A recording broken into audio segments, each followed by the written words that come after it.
Argentina were 2-0 down with 11 minutes to go, and they've gone on to beat Egypt by 3-2. The Enzo Fernandez winner. There he is, Enzo Fernandez. 92 minutes on the clock, wins it for the world champions. These were the scenes in Buenos Aires, Argentina, when that goal went in.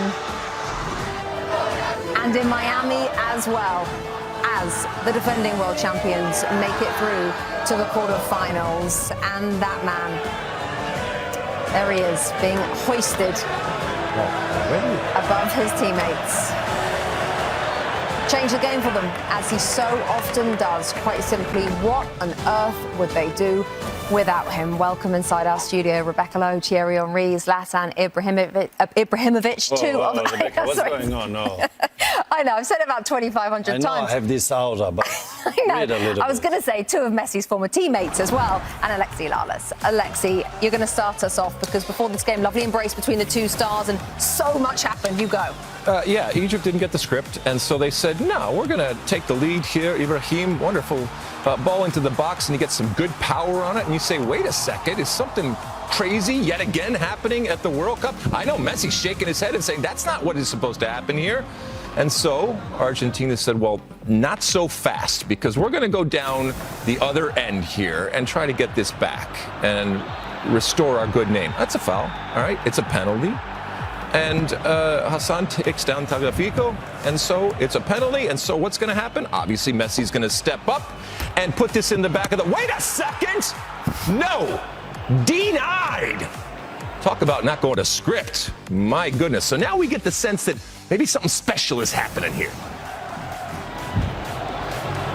And what else do we got here? Oh, my goodness. What a save! What a save, as you're going to see here. Julian Alvarez trying to score, but the goalkeeper was on fire, and Tagliafico cannot believe it. And then, guys, we were in a very famous now avocado room, and we looked at it as it happened just like now. What a run. Outstanding. And what a pass from Mo Salah. And then Zico, funny enough, scoring against Argentina, but for Egypt. But they went back to check if it was a foul. They actually thought it was a foul, so the goal was disallowed. And then Zico was like, oh yeah, really? You're going to take it out? Well, all right. Let me put it 2-0. Again, Zico scoring against Argentina, but for Egypt. Boom! 2-0. And then the little man got upset. Put the ball in the box, but what a header from Romero. Please have a look, because there is not a lot in the cross, but the way he rotated his neck there to be able to score was outstanding. 2-1. And the little man was not satisfied with his assist. Look at this shot, boom, boom. But look at this celebration. He doesn't jump one time. And look at this second, bam. Bam. This was a different celebration. You could see a lot of emotions behind that. Anger, happiness, everything you can put in there. And it goes in. And he's the top scorer of the World Cup. And then you're gonna see something beautiful here. Look at this pass, one. Lautaro Martinez brings it with him. He waits. Normally he waits for Messi, but he makes a surprise. Who shows up? Enzo Fernandez. What a header. Put the ball where it comes from, because the goalkeeper will make a movement where the ball goes. Then you're gonna put him on the wrong foot, wrong balance, and put it back where it came from. Look at this header. Amazing. Finally, somebody else helping Messi to get the win. Beautiful episode. Look how emotional Messi is. And look how angry Salah is. Or maybe not. Just getting his teammates away, I think, with their disappointment at the end, but that's what we've been talking about. Look what it means for Leo. Yeah, the emotion on his face. The first player in World Cup history to score in 6 straight knockout matches. And what a comeback then. From 2-0 down, with 11 minutes left on the clock, to win 3-2. Tom Brady wading in. Yep, that might top my 28-3, which was also, by the way, against the Atlanta Falcons, the home stadium where we've been watching the football today. Wow, what a story. Another incredible match at this 2026 World Cup. We're going to take you back to Atlanta. Julián, enhorabuena. ¿Cómo explicas las emociones, la lucha de hoy? Increíble. Sí, un partido impresionante, la verdad. Uno de los mejores, yo creo, de los últimos años de la selección argentina por cómo se dio todo y más en un mundial, en estas instancias.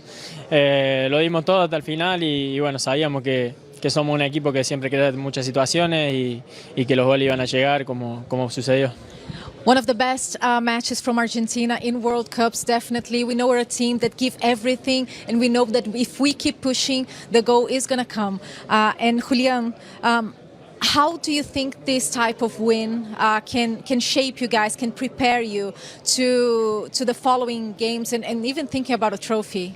Sí, obviamente ya el partido anterior nos dio un cachetazo para darnos cuenta de lo difícil que son todos los partidos en esta Copa del Mundo, que estuvimos ahí hasta 120 minutos, ahora de vuelta, arrancar perdiendo, después otro gol más, en desventaja que no nos había pasado, pero bueno, el equipo siempre cree, siempre lucha hasta el final, y nada, tenemos que mejorar esos detalles para bueno, estar más fino en esas cosas y después tenemos que seguir haciendo lo que hacemos, tratando de tener el control del juego, que lo hacemos bien. Yeah, the last game already showed how much it's difficult for us. We played 120 minutes, we played the extra time, but this one we went ahead, we went behind in the goal scoring, but we kept fighting, and we need to find the solutions and adjust these things so we can keep pushing forward in this World Cup. Enhorabuena, Julián. Muchas gracias. And there's going to be extra time. You can have all the talent in the world, but that fight and desire that we've seen from Argentina, fantastic. That's the thing with them. Like I said to Roy, I said, Roy, this is over now. What was we, 70-odd minutes? Yeah, 79. And he said, it's never, Roy said it's not over.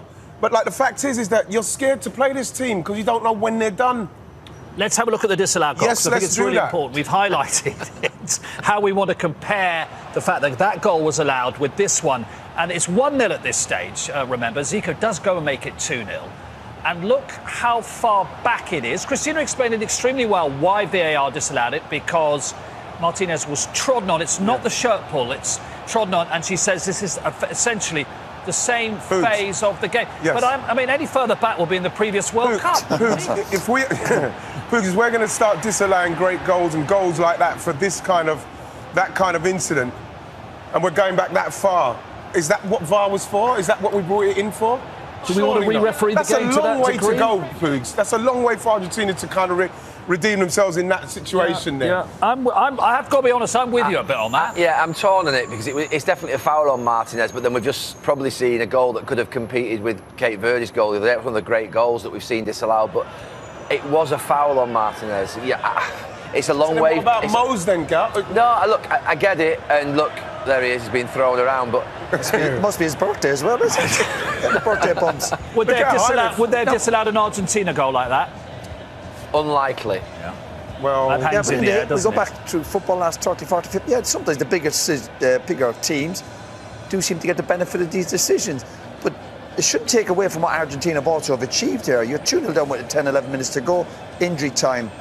So, no, I'm giving all the credit to Argentina. Yeah, decisions can go on for or against you. And then again, a lot of the big teams seem to get the benefit of these decisions. I hope what they they don't achieved drop him. and the quality of the goals. Could you imagine if they dropped him? I mean, they're chucking him quite high up in the air, aren't they? Quite a small fella. Roy, Ian, why do you think he was crying uncontrollably at the end of the game? It's interesting that from him. I think when these guys play, and again we go back to the football, and Messi has it, and these great players we saw. Football's an emotional game. We can't forget that. These players aren't robots. And again, Messi will be going stuff the pressure. He's missed a penalty. Yeah. He's think the team. It's a big shock to lose to Egypt.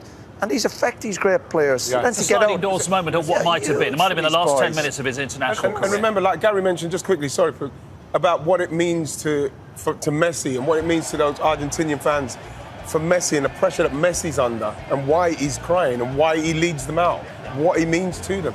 Right, well, we're going to take a break and then we will do the other goals as well that we haven't seen. Some terrific goals in there. We've given our view, we've tied it up, if you like, the reason why the goals were disallowed, or the last point with Enzo Fernandez, why it was allowed. But there are some other goals to analyse on a really thrilling night of World Cup football.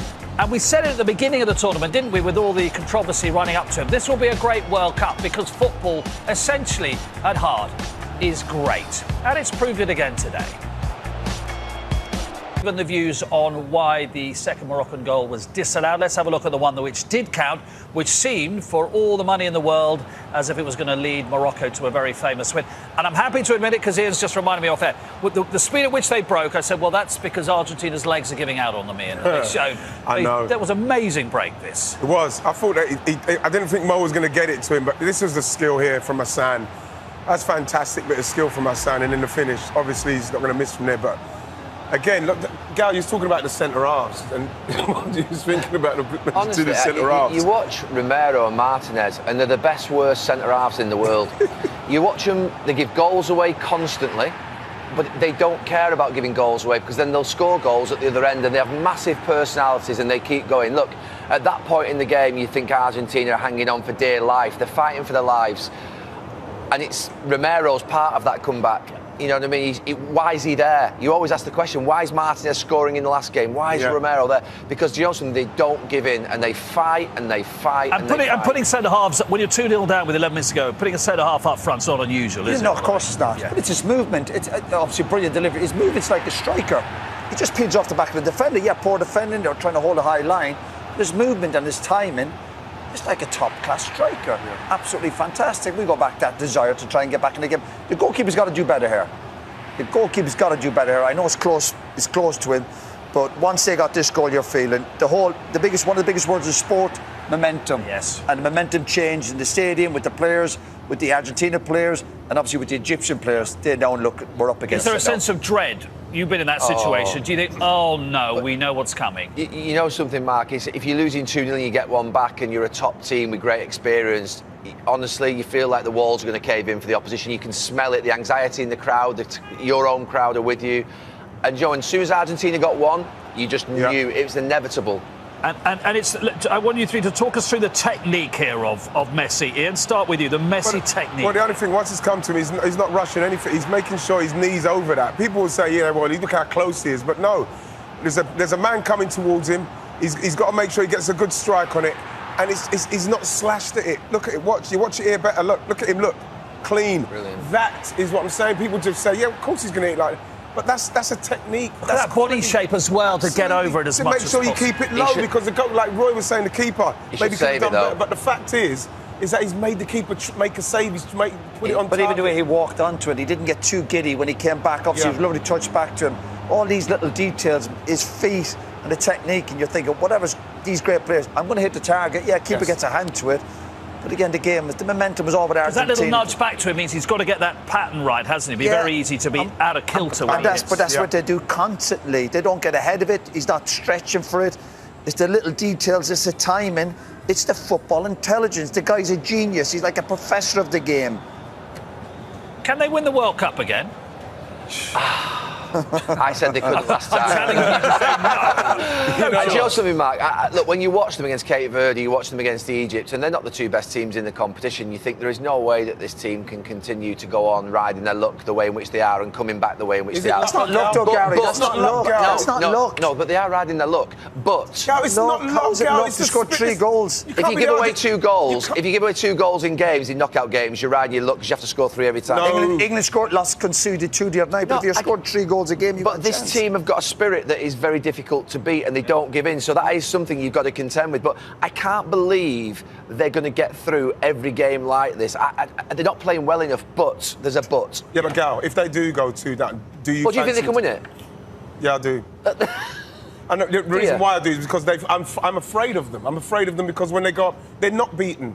You've got to. I think they could get through that half of the draw. Of course they can. Definitely. I think they definitely get through that half of the draw. The best team don't always win the world. You don't have to be the best. But if you've got Messi, you've got fight and desire, gives you a hell of a chance. If France don't win it, they will have let themselves down badly against an Argentina in the final. If Argentina were to get there. Technically, yeah, France are a better team. And they've got a bit more options going forward. With that hunger and fight, wow, fantastic. It's a cup competition. That's what it is. That's what it is. It's a cup competition.